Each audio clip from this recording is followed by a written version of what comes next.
جس نے سندھیوں کو ایک ایسے وجودی خطرے میں ڈال دیا ہے کہ سندھی محسوس کرتے ہیں کہ وہ اپنے وطن میں، اپنے تاریخی وطن میں، اپنے صوبے میں وہ اقلیت میں تبدیل ہو سکتے ہیں، کیونکہ آج بھی جو تناسب ہے اس میں سندھی 60% رہ گئے ہیں اپنے صوبے کے اندر، اور بڑے شہروں خاص طور پر کراچی میں صورتحال اور بھی تشویشناک ہے۔ تو ظاہر ہے کہ اس کے حل نکالنا پڑیں گے، اس پر سوچنا پڑے گا، اور اس پر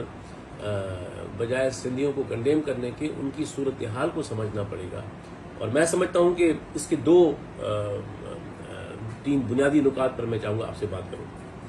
پہلی بات تو یہ کہ پاکستان میں کا المیہ یہ ہے کہ پاکستان آئینی طور پر ایک فیڈریشن ہے، لیکن اور چونکہ تمام دنیا کے وفاقی ممالک وہ تنوع کی بنیاد پر استوار ہوتے ہیں، تو وہاں تنوع کو سیکیور کیا جاتا ہے، ایکوموڈیٹ کیا جاتا ہے، اس کا احترام ہوتا ہے اور سب کا احترام ہوتا ہے۔ کسی کو بھی آپ انسیکیور نہیں کر سکتے کسی بھی اعتبار سے کسی فیڈریشن میں۔ تو پاکستان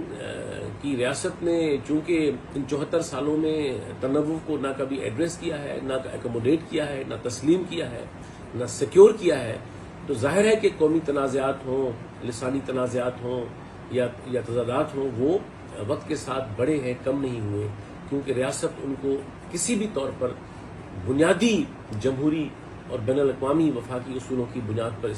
حل کرنے کے لیے کبھی تیار نہیں رہی۔ تو ایک تو سبب میں سمجھتا ہوں کہ اس کے پیچھے ریاست کی یہ سوچ ہے اور یہ پورا عمل ہے جس نے قومی تضاد کو بڑھایا ہے، کم نہیں کیا ہے، اور ایک بنیادی مسئلہ ہے جو پاکستان میں زیر غور ہونا چاہیے۔ دوسری بات کہ دنیا کی کسی فیڈریشن میں یہ نہیں ہو سکتا کہ بین الصوبائی مائیگریشن کے اوپر کوئی ریگولیشن نہ ہو۔ ہاں، ایک طرف مائیگریشن ایک بین الاقوامی فنامنا ہے، آپ لوگوں کو اس طرح سے روک نہیں سکتے، دنیا میں ایک آج کا دور گلوبل ولیج بھی ہے، لیکن یہ بھی ہے کہ دنیا کا کوئی ملک اور کوئی وفاقی مملکت کا صوبہ اتنا تو اوپن نہیں ہو سکتا کہ وہ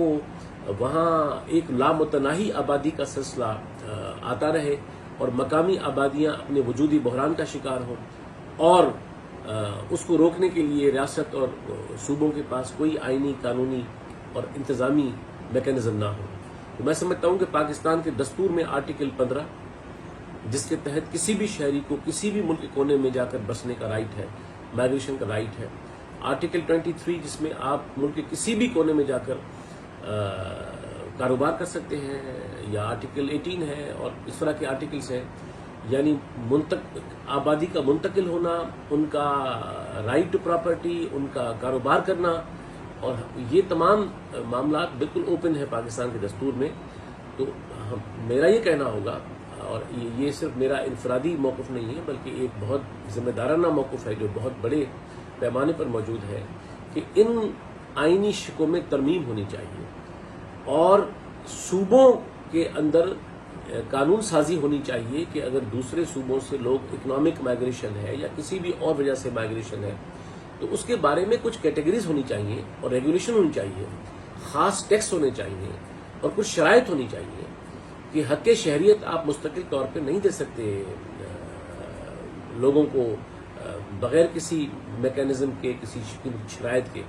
تو میں سمجھتا ہوں کہ یہ جو بین الصوبائی مائیگریشن ہے اور اس نے بھی پاکستان میں قومی تضاد کو بڑھایا ہے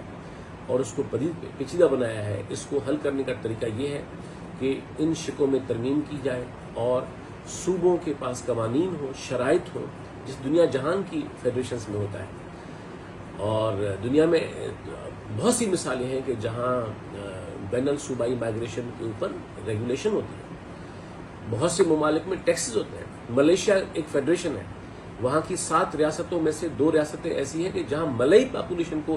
ویزا لینا پڑتا ہے۔ متحدہ عرب امارات جمہوریت بھی نہیں ہے، وہ ایک فیڈریشن ہے، لیکن وہاں کسی ریاست کا قانون دوسری ریاست پر لاگو نہیں ہوتا، اور خود مختار امارات ہیں کہ جہاں ان کے اپنے قانون ہیں، ان کے اپنی شرائط ہیں۔ تو ایک طرف ہم لوگوں کو مائیگریشن سے روک نہیں سکتے مکمل طور پر، ظاہر ہے، اور دوسری طرف ان کو اس کو اتنا آسانی بنانا چاہیے کہ کچھ مخصوص قومیتیں یا صوبے یا قومیں یا علاقے وہ ایک وجودی بحران میں شکار ہو جائیں کہ وہاں مقامی آبادی اپنے آپ کو خطرے میں محسوس کرے، معاشی طور پر ماحولیاتی طور پر، سماجی طور پر، سیاسی طور پر، اور اس کی مثالیں بہت سی ہیں۔ دوسری میری گزارش یہ ہوگی کہ اس پر تو سپریم کورٹ کا فیصلہ بھی ہے اور دنیا جہان کا مانا ہوا اصول بھی ہے۔ ہم پشتونوں سے بالکل نفرت نہیں کرتے، ہم کسی سے نفرت نہیں کرتے، ہم سب کو اپنے بھائی سمجھتے ہیں، اپنے دوست سمجھتے ہیں، برادر قومیں سمجھتے ہیں، ان کے ساتھ ایک دوستانہ مستقل روابط چاہتے ہیں، اور ایک تہذیبی اور ثقافتی اور سیاسی اور ہر طرح کے جو تعلقات ہیں ان کو ایک زندہ شکل میں دیکھنا چاہتے ہیں۔ لیکن یہ جو ایک سوال ہے کہ افغانستان سے آپ دیکھیں کہ ضیاء الحق کے دور میں بہت بڑی آبادی کا انخلا ہوا، دوسرے صوبوں میں بھی آئے لیکن صوبہ سندھ میں اور خاص طور پر دارالحکومت کراچی میں آباد ہوئے۔ پھر 9/11 کے بعد اور پھر حالیہ افغانستان کے بحران کے ایک لامتناہی سلسلہ ہے وہاں سے آبادی کے آنے کا، اور ظاہر ہے کہ وہ الیگل امیگرینٹس ہیں۔ اب مسئلہ یہ ہے کہ ریاست کے پاس یا صوبہ سندھ کی حکومت کے پاس نہ کوئی ارادہ ہے، نہ کوئی منصوبہ ہے، نہ کوئی ڈیٹا ہے، نہ کوئی میکینزم ہے کہ وہ لوگ کتنی تعداد میں ہیں، وہ لوگ کیا کام کرتے ہیں، کیا وہ مستقل شہری بنا دیے جائیں گے یا وہ عارضی طور پر پناہ گزین ہیں جن کی ریپیٹریشن ہوگی۔ یہ تمام سوالات انسیٹلڈ ہیں، اور ظاہر ہے کہ جب کوئی انفرادی واقعات ہو جاتے ہیں تو پھر اس قسم کے تنازعات یا تضادات ابھر کے سامنے آتے ہیں۔ تو میں ایک پاکستان کے تمام ترقی پسند، روشن خیال، جمہوریت پسند لوگوں سے یہ گزارش کروں گا کہ یہ جو عام تاثر پیدا کیا جاتا ہے کہ شاید سندھ میں انٹالرنس ہے لوگوں کے لیے، ایسا بالکل نہیں ہے۔ سندھ ہی تو وہ صوبہ ہے جس نے پارٹیشن سے لے کر اب تک لوگوں کو ویلکم کہا ہے، جگہ دی ہے، ان کو سرزمین دی ہے، ان کو محفوظ ماحول دیا ہے، روزگار کے مواقع دیے ہیں ان کو۔ لیکن دنیا کے کسی بھی ملک اور خطے میں اور کسی بھی قوم کی طرف سے یہ نہیں ہو سکتا کہ باہر سے غیر قانونی آبادیاں اور بین الصوبائی مائگریشن اس قدر بے لگام ہو کہ مقامی قومیت یا مقامی لوگ وہ ایک اپنے تاریخی وجودی بحران میں مبتلا ہو جائے۔ تو میں سمجھتا ہوں اس کا حل یہی ہے کہ پاکستان کی اندر انٹرنل مائگریشن کو ڈسکریج کرنے کے لیے آئین کی ان شکوں میں ترامیم ہونی چاہیے، صوبائی قانون سازی ہونی چاہیے، میکینزم ہونے چاہیے، ریگولیشن ہونی چاہیے، اور جو غیر قانونی جو الیگل امیگرینٹس ہیں جو باہر افغانستان سے اور برما سے اور ہندوستان سے اور بنگلہ دیش سے آئے ہوئے ہیں، جن کی بڑی تعداد کراچی شہر کے اندر اور صوبہ پورے سندھ کے اندر سیٹل ہے، ان کو عارضی طور پر رکھا جائے، ان کا ڈیٹا منظم کیا جائے، اور ان کو ایک ذمہ دار، ان کے انسانی حقوق کا احترام کیے ہوئے ان کی واپسی کے لیے، ان کی ریپیٹریشن کے لیے بین الاقوامی اصولوں کے تحت انتظام کیا جائے، اور یہ سپریم کورٹ کا فیصلہ بھی ہے۔ تو میں سمجھتا ہوں کہ یہی مطالبہ ہے جو لوگ کر رہے ہیں، ورنہ ہم سندھی اور پشتون یا باقی قومیتوں کے درمیان کوئی ایسا تضاد جائز نہیں سمجھتے کہ جو عوام کو تقسیم کرے، اور ہم ترقی پسند لوگ اس بات میں بنیادی طور پر اعتبار کرتے ہیں کہ دنیا کے سارے عوام کے رشتے ازلی ہیں، اور ان کے درمیان جو تضادات ہوتے ہیں وہ عارضی ہوتے ہیں، لیکن ان کو حل کرنا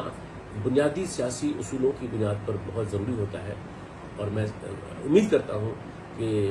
ہمارے پشتون ترقی پسند روشن خیال دوست، پورے ملک بھر کے ترقی پسند روشن خیال دوست اس گزارش پر، ان نکات پر غور کریں گے، اور ایک محفوظ معاشرے کے لیے پاکستان میں ان حالات کو میسر اور ممکن بنانے کے لیے اپنی آواز اٹھائیں گے کہ جو ہم سب کا مشترکہ خواب ہے۔